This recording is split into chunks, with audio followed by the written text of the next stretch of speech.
Room 408 looked wild that night with a man stretched on the carpet and a close-range headshot leaking into the fibers, while loose money sat scattered like somebody left in a rush, and a woman ran out the door with panic in her steps as sirens echoed somewhere outside, carrying the kind of sound that tells you trouble already landed heavy.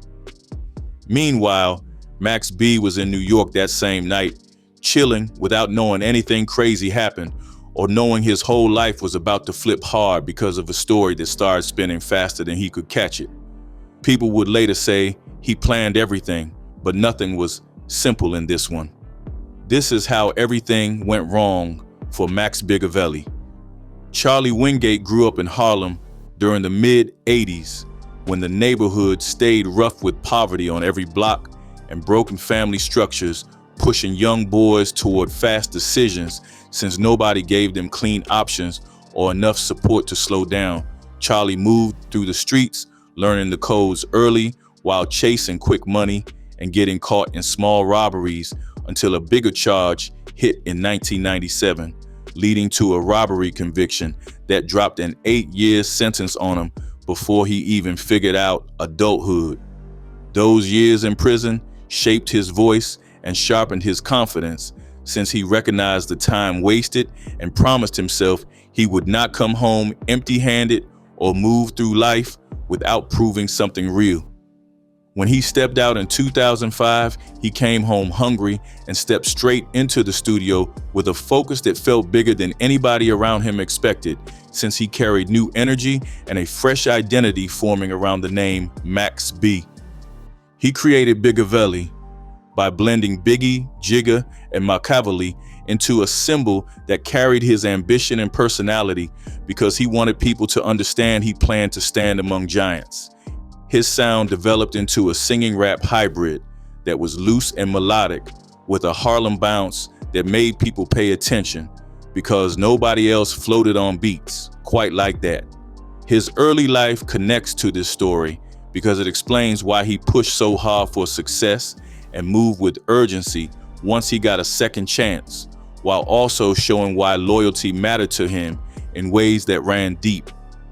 His hunger for fast elevation and financial stability created a mindset that played a major part in everything that followed, since betrayal hit him harder than most artists in his lane, and money disputes cut deeper based on everything he survived before music. Max crossed paths with Jim Jones in 2005 after Capo heard the talent sitting in his voice and saw the writing ability that could shift the sound of Dipset into something fresh during a time when Harlem wanted another wave.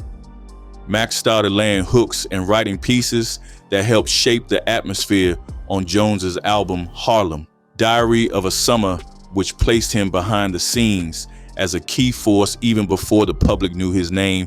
He brought melodies into the Diplomats' world and gave their movement a smoother texture while still keeping that raw Harlem feel. His real push came when he contributed creatively to We Fly High in 2006, since that track exploded nationwide and every radio station had people yelling, bawling, while Max floated comfortably, knowing he helped create something huge. The industry started noticing him because his style did not sound like anyone else, and his energy carried a certain looseness that made people feel like he was already a star waiting for the right moment. During that time, he teamed up with Stack Bundles under Bird Gang and dropped mixtapes like $1 Million Baby and the Public Domain series, while the streets soaked up every tape. Since his charisma rolled through every track, Harlem recognized his wave before the industry fully understood it, and his legend grew as he worked non-stop with a confidence that felt unstoppable. Still, small cracks showed early between him and Jim Jones, since money questions surfaced and credit issues bothered Max because he felt his contribution deserved stronger recognition. The contract situation frustrated him quietly and built tension that eventually exploded later. But in this early era, the pressure was slowly rising while both sides still operated under the same banner.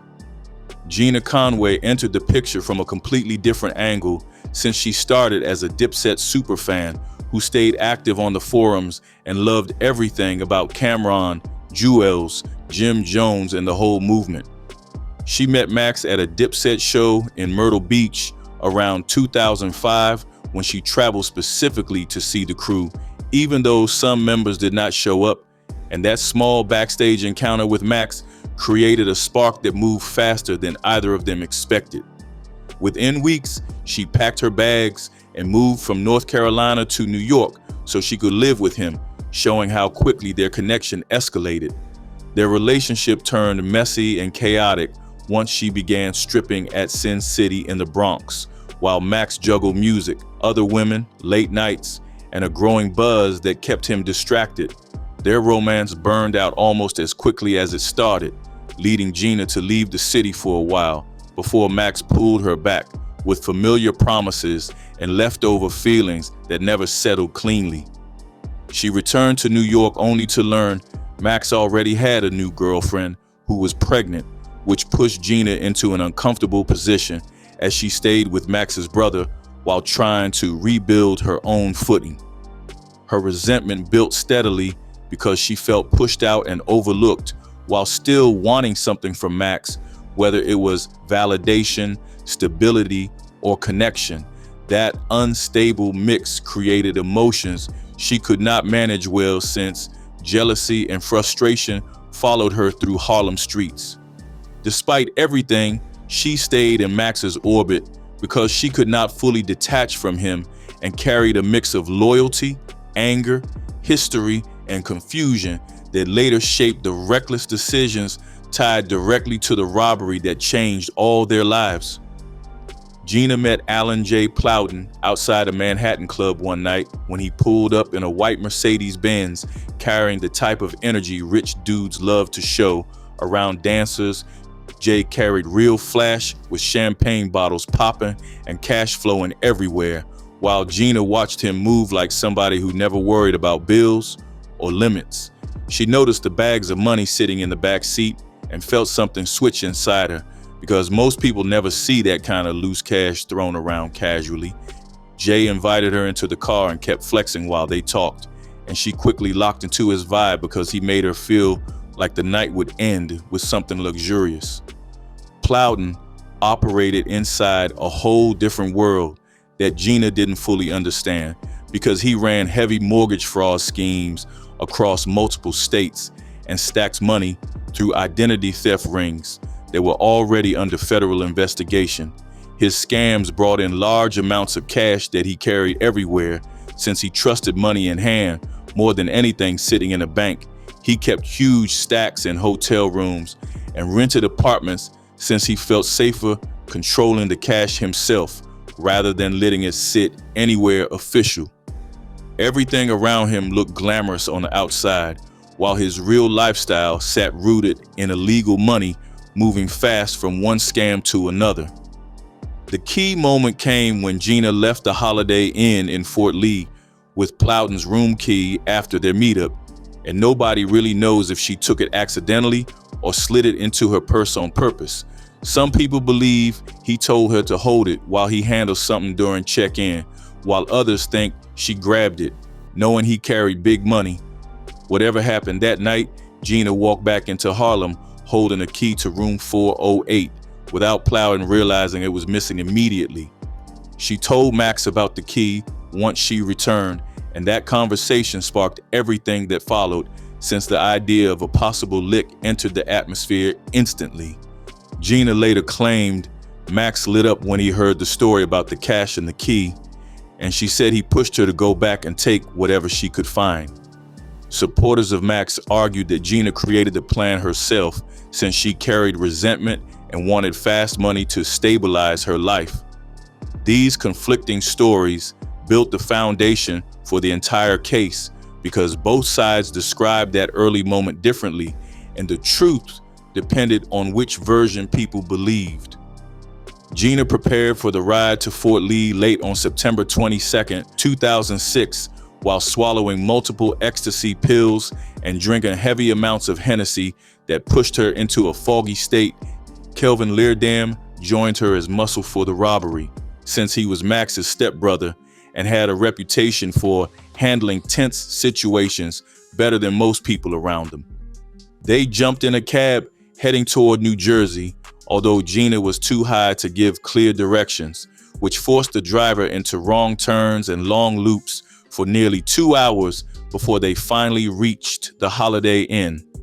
They entered room 408 using the key and found Alan Plowden inside with his girlfriend, Giselle Nieves, sitting calmly before the situation exploded. With both intruders rushing in, Kelvin moved quickly and tied both victims with duct tape while yelling instructions as Gina searched every corner in the room for hidden cash stacks. She grabbed jewelry, designer clothes, loose money, and several personal items while moving fast, since she feared Plowden might break loose or call for help. The room filled with tension as both victims begged for calm, while Gina's drugged panic pushed her into frantic movements. Kelvin ordered Plowden to call his business partner David Taylor, who was staying in another room down the hall, since they believed Taylor carried more money that could increase their haul. Plowden made the call while duct taped, and Taylor responded without knowing the danger waiting behind the door.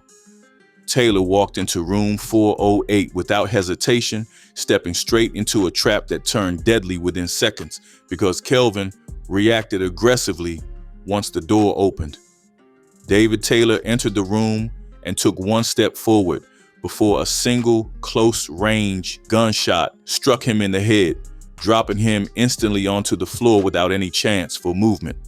Witnesses later disagreed on whether there was a struggle or whether Kelvin fired immediately, although the autopsy confirmed the shot came from extremely close range. Some believed Kelvin panicked, while others believed he acted quickly after seeing Taylor's size, but the truth remained uncertain throughout the case. That single moment changed everything and shifted the robbery into something much heavier, creating consequences nobody could escape. Gina and Kelvin grabbed whatever they could carry and ran down the hallway without checking Plowden's condition or assessing the seriousness of Taylor's injury. Plowden managed to break free from the duct tape after they disappeared and found Taylor dead on the floor with blood spreading beneath him. He grabbed his remaining stash of around $30,000 that Gina missed during her search and rushed downstairs trying to escape unnoticed. Police officers arrived quickly after receiving reports of gunfire and spotted Plowden leaving with money falling from his hands as he tried to run.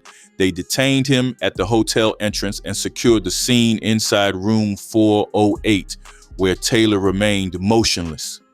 This night became the turning point of the entire story because nothing after this moment could be undone or hidden from investigators. After fleeing the hotel, Gina ran straight to the apartment of a nightclub bouncer named Turon Golston, where she felt safer than returning to Harlem. She stayed low in his New Jersey spot with stolen luggage, designer clothes, and Plowden's laptop that she carried from the Holiday Inn. She never contacted Max during those hours or asked him for help, and she focused entirely on hiding and avoiding anyone who might connect her to the scene. Kelvin disappeared into his own world after splitting the stolen items with Gina before leaving her to figure out her next steps. Both robbers panicked separately while trying to distance themselves from the hotel room and any witnesses who might identify them. Their fear showed immediately because both avoided contacting each other and moved unpredictably through different neighborhoods, trying to stay invisible. Police tracked Gina within a week by following leads connected to the stolen laptop and the missing luggage that matched reports from the crime scene. Officers entered the bouncer's apartment and found the items sitting there in plain sight, which tied her directly to room 408. Without question, Gina shifted instantly from silence to blaming Max once detectives began asking questions, and she claimed he created the plan and sent her to Fort Lee that night. Her statement reshaped the entire direction of the investigation and placed Max at the center of a robbery he never physically touched. Gina gave detectives a long statement where she named Max as the mastermind who planned the entire robbery from Harlem, while naming Kelvin Leardam as the shooter who fired the fatal shot inside room 408. Her story shifted the entire focus of the investigation, since police initially chased the two intruders without expecting a Harlem rapper to be connected. Detectives took her accusations seriously because she provided specific names and described relationships that tied everyone together clearly. Max heard about Gina's statement with complete shock because he claimed he had no idea the robbery played out with duct tape, violence, and a dead man on the floor. He told people around him that he never instructed anyone to commit a robbery and never expected Gina to take anything from Plowton. Police searched his home and pockets without finding a single stolen item or any signs of profit from the robbery that took place in New Jersey. Investigators reviewed phone records and confirmed Max had no communication with Gina that night, which raised questions about her version, although the prosecution still pushed forward. Authorities charged Max with felony murder, even though he was not physically present at the hotel, and added kidnapping, armed robbery, and conspiracy charges to complete the case against him. Kelvin Leardam faced similar charges due to his alleged role as the shooter, according to Gina's testimony. The state of New Jersey treated the situation like a coordinated robbery that ended in a homicide, which allowed them to charge everyone involved under the felony murder rule used in similar cases. The judge set Max's bail at $2 million, which created stress for his family since nobody could pay that amount quickly. His mother and relatives tried raising money through every route they could find, while time kept passing with Max sitting in Bergen County Jail. A portion of the bail money eventually came from a deal that required selling parts of Max's publishing rights to Jim Jones's Bird Gang label. Max accepted the situation because he needed freedom before trial, even though the decision cost him financially. He finally walked out on bail in July 2007 after spending nearly 10 months behind bars, fighting a case that suddenly grew much heavier. Once Max stepped out on bail, he moved straight into the studio and pumped out mixtapes like he expected time to run out fast. He teamed up with French Montana and created Coke Wave, which carried a raw street vibe that helped build his cult following. The public domain mixtape series kept dropping as he recorded non-stop with the type of hunger he developed during years in the system. Fans started calling him a legend because his sound stayed unique and his confidence pushed the music forward with strong personality. The feud with Jim Jones escalated publicly because disagreements over contracts and money grew into loud arguments across DVDs, interviews, and street videos. Max felt underpaid and undercredited for songs he helped build during the Bird Gang era, which created anger that never settled easily. He mocked Jim Jones with the Chrissy Touched It in Miami rumor, which exploded through Harlem and hit the internet quickly. The tension between both camps appeared in multiple viral street DVDs recorded during that time, with each side trading comments in different neighborhoods. Max carried a bold public image during this period and continued boasting like everything was under control while ignoring how serious the case looked behind the scenes. He walked into interviews, laughing, smoking, and talking lightly about the charges as if prison was something he did not fear. Fans embraced the energy and called him the Wave God because he moved like the legal trouble could never slow him down. His carefree approach shaped the way the public viewed him and shaped how prosecutors viewed him once the trial came closer. People said he was too relaxed while facing life-changing charges, and that confidence created a narrative that followed him into the courtroom. The trial for Max B. and Kelvin Leardam began in May 2009 inside the Bergen County Courthouse, and both men were tried together which immediately created problems for every lawyer involved. The joint trial format hurt both sides because neither legal team could fully separate the stories or push blame without damaging their own client's position. Prosecutors treated the two defendants as one coordinated unit, and defense lawyers struggled to create distance since their narratives overlapped in uncomfortable ways. The jury listened to everything together, which made it harder for them to judge each man individually, especially since the charges connected both defendants through the felony murder rule. Gina Conway stepped onto the stand as the state's main witness and painted Max as the mastermind who encouraged her to rob Alan Plowden by using the key card. She walked the jury through her version of the story with a calm voice while describing Max giving orders inside his Harlem apartment before she headed to New Jersey. Under cross-examination, she admitted using heavy drugs that night, including multiple ecstasy pills and large amounts of Hennessy, which clouded her memory. She also admitted Max was never physically at the scene and never entered room 408 during any part of the robbery or homicide. Gina's testimony created the main line connecting Max to the plan, although her reliability remained shaky because she stood to benefit from cooperation. Alan Plowden testified next and brought his own complicated background into the courtroom since he was already facing charges for mortgage fraud and identity theft. Prosecutors used him to verify details about the room and the robbery, although his criminal history affected the way jurors viewed his credibility.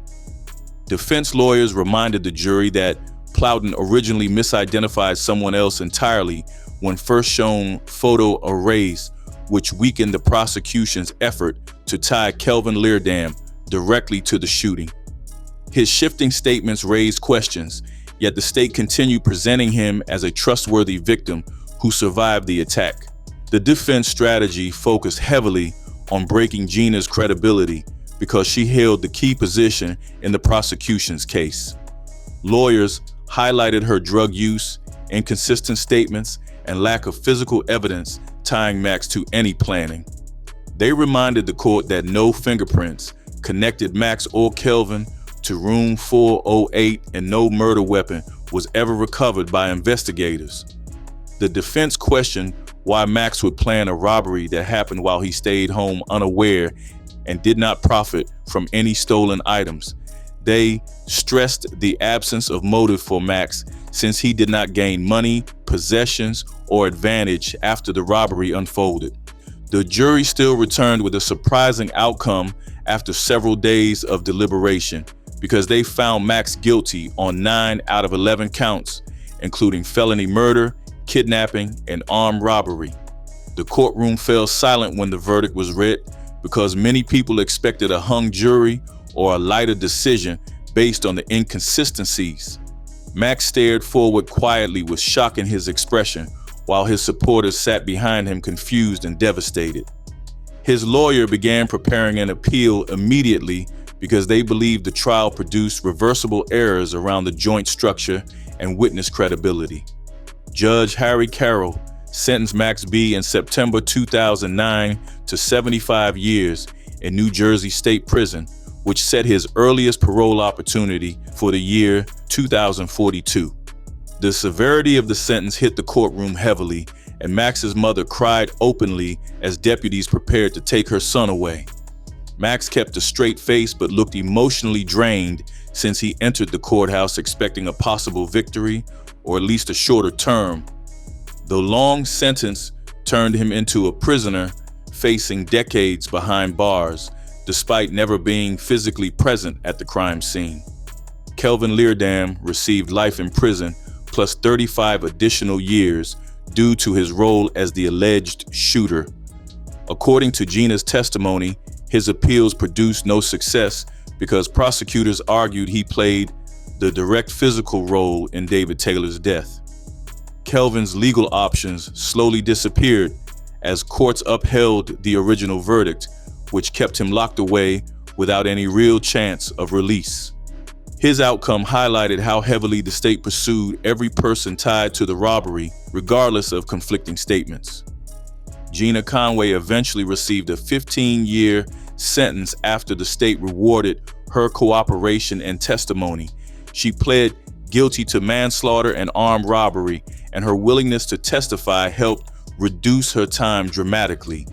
She faded from public attention after sentencing and never returned to the spotlight, choosing a quiet life outside the eye of social media and hip-hop conversations. Her role remained controversial because many people believed her statements shaped the entire case against Max without solid evidence.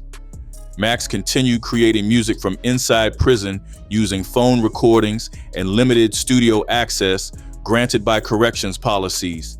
His team released Vigilante Season in 2011, which features songs he recorded before sentencing combined with prison vocals. Artists from the early 2000s showed strong influence from Max's melodic street style, including French Montana and members of the Coke Boys movement. His cult following expanded online, with people constantly repeating the phrase "Free Max B" across forums, blogs, and mixtape conversations. In 2016, Max achieved a major legal victory after his new lawyers proved his original attorney had a conflict of interest that affected the fairness of his trial. An appeals court vacated his 75-year sentence, which opened the door for new negotiations with prosecutors. Max agreed to a plea deal for aggravated manslaughter in exchange for a significantly shorter 20-year sentence that replaced the original punishment entirely. With time served counted from 2006, his release date moved into the mid-2020s, which gave him real hope for freedom and a second chance at life outside prison. Max walked out of prison in November 2025 with cameras waiting, and French Montana standing right there ready to hug him after almost 17 years of separation.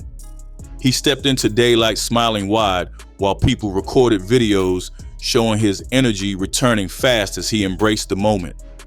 His first public outing happened at a New York Jets game, where fans spotted him on the field talking with Method Man and enjoying his first weekend of freedom. The clips spread everywhere because people felt excited seeing Max back outside after so many years behind bars. The rap world reacted instantly, with artists posting love online and celebrating his return, since many believed he deserved a second chance. Younger rappers credited him for inspiring their sound, while older names welcomed him home with respect. Some old beef conversations resurfaced quietly on the internet, although nobody pushed the issue publicly because the culture focused more on Max's comeback. Jim Jones stayed silent throughout the celebration, which made fans debate whether the tension still existed or faded over the years. The silence added mystery, but did not overshadow the positive energy. Max wasted no time heading back into the studio because he arrived home ready to work and reconnect with the sound he created. He posted clips showing early sessions while fans begged for new music and predicted a strong wave revival. Social media filled with comments about his influence, and people call him a pioneer who deserved recognition from an industry that once overlooked him. His momentum built quickly because everyone wanted to hear how prison shaped his voice and how his perspective changed. Max spoke in interviews about gratitude and patience, saying God guided him through his darkest years while keeping his spirit alive. He talked about growth and staying focused on family and peace before jumping into heavy career moves. He refused to comment on Gina or the old case details because he wanted to let the past stay behind him while building something better. Max focused on healing and moving forward because freedom allowed him to rewrite the next chapter in his life. Max's story shows how one night and one choice shaped the entire path of a Harlem star who still believes more chapters remain unwritten. He is free now and carrying wisdom earned through struggle, while preparing to ride whatever wave life hands him next.